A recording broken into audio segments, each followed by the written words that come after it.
So, you know, that there's the consequences. That's really all that life is living a good life.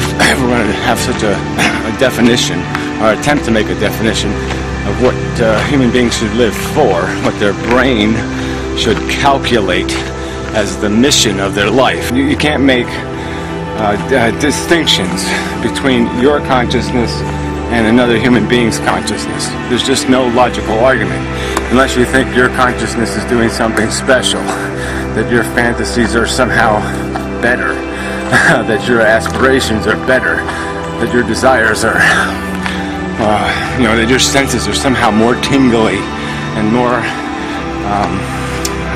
lovable. We're all these feeling creatures walking this planet, and we can emotionally hate each other, we can emotionally be revolted by each other, we can have lots of emotions, but when we're going to get intellectual, we're going to use our brains, there's no way to avoid the fact that our brains have to be appreciating what's going on in all these other consciousness vessels, because those vessels are just as important as your sensibilities, your vessel.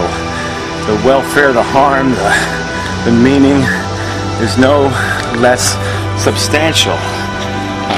There's just no logical way to escape this reality. The jumping on the grenade scenario, the sacrifice yourself for the good of the team or the good of the collective, it can't be ignored. It is the rational, intellectual obligation.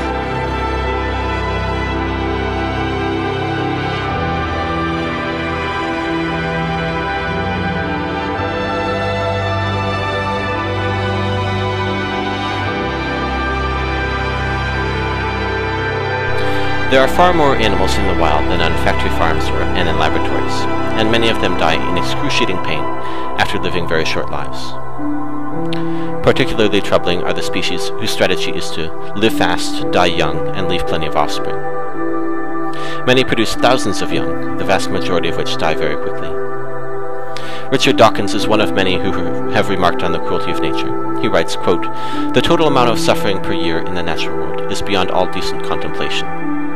During the minute it takes me to compose this sentence, thousands of animals are being eaten alive. Others are running for their lives, whimpering with fear. Others are being slowly devoured from within by rasping parasites. Thousands of all kinds are dying from starvation, thirst, and disease."